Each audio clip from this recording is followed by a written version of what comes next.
Good morning, ladies, or afternoon or evening, depending on what time you're watching this. So I'd like to start this video by welcoming you to taking Level 3 Chemistry and also just really going over what we're going to be doing in this class this year.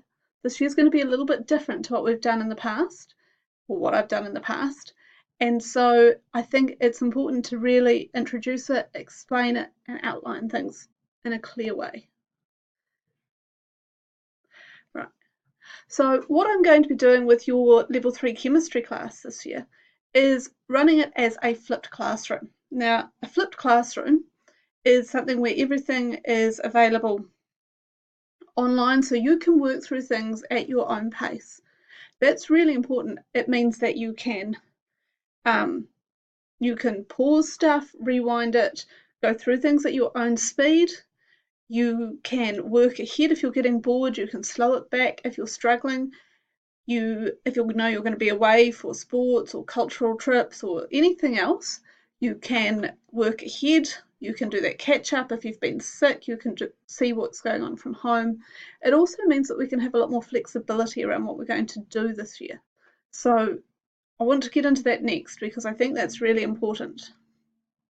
Okay, so what we're going to do this year is we're going to do 2 3-credit internals in term 1. And that will get most of the internals out of the way. Then we're going to work through 2 externals between the end of term 1 and prelims.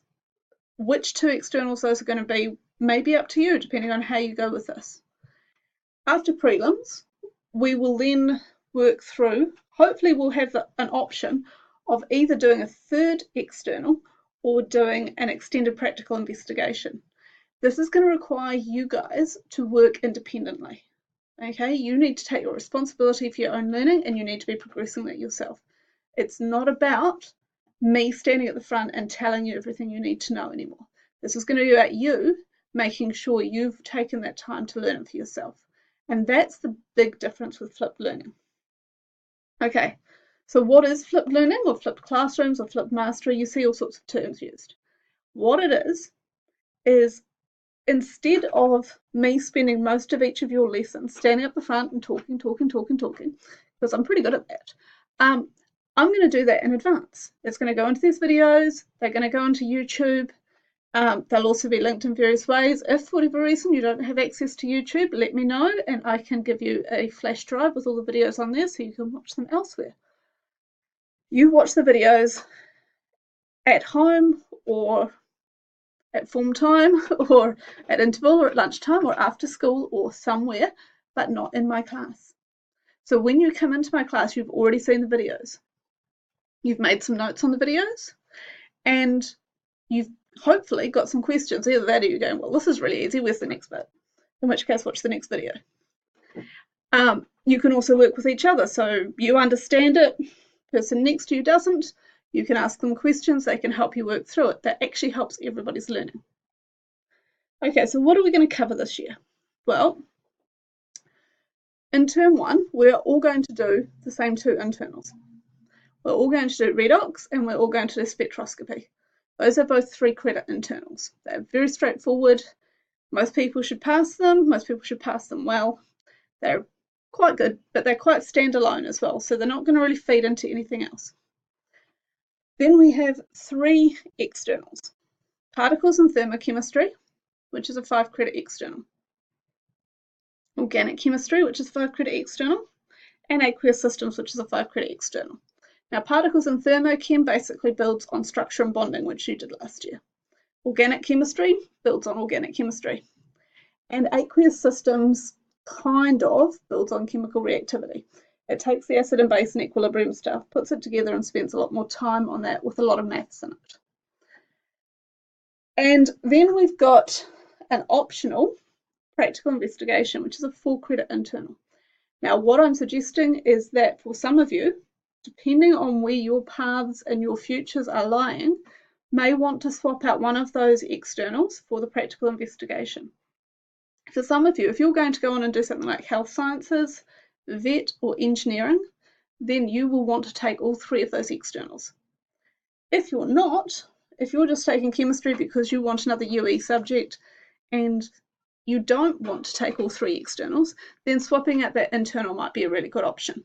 It'll give you some extra possibilities for getting endorsement. It might just be a little bit easier. Okay, so mentioning university entrance, just to be really clear, to get university entrance, you need to have obviously achieved level 3 in CA first.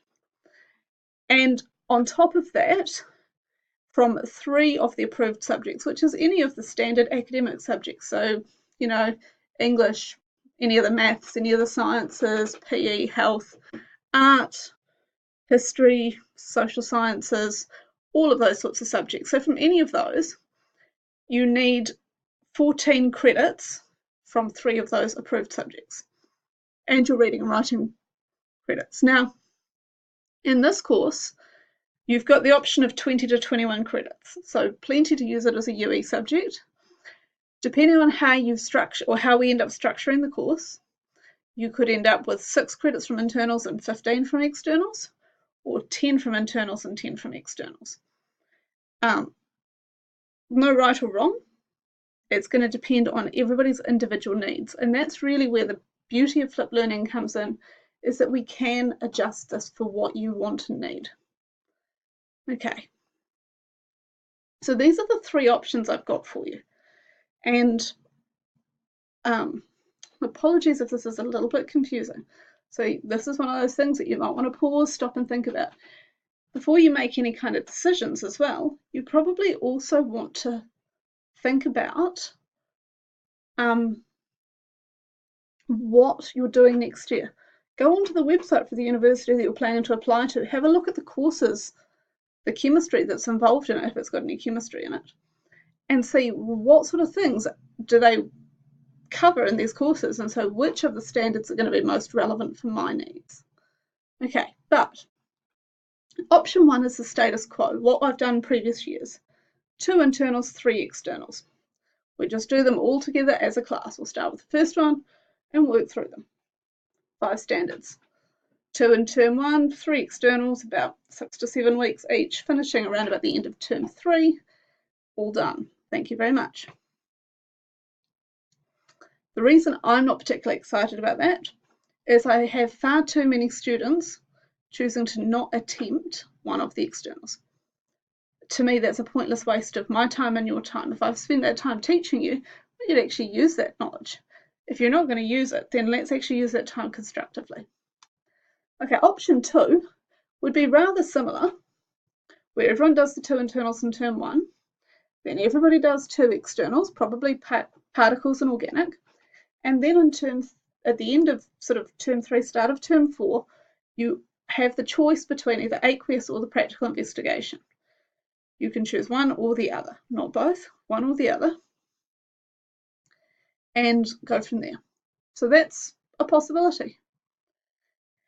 Or option 3 would involve more choice. So everyone does the 2 internals, everyone does particles. People generally do pretty well in particles. It's quite straightforward.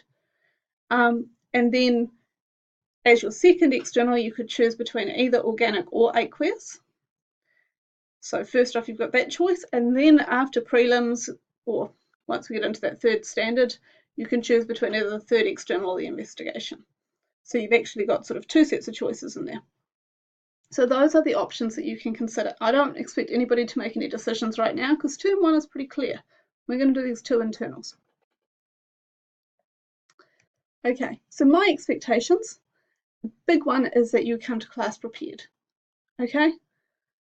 You need to have watched the videos before you come to class, because I don't want to waste another 15 to 20 minutes of valuable class time of you watching a video of me saying the things I would have been saying anyway. The point is for you to actually be using that time to get extra help. Okay? You come to class, you need to be asking questions. You need to work through the set problems, activities, practical work, whatever.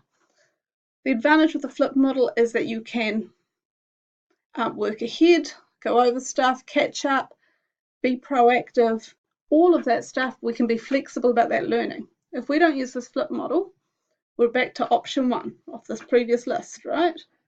three externals, 2 internals. Everyone does the same thing. If you guys don't take up this flipped learning, there's no way that those options come into it. Okay? Now, I will be offering those 3 externals because some people need it. So if you don't want to be doing 3 externals, you need to get on board with this. Okay. So that's where I'm at today. Please think about this. Do think it over, look at it in detail, perhaps even do a little bit of extra online searching about flipped learning. A lot of schools are using it now. It's got a lot of people who really love it. So please do that. I will see you all tomorrow in class.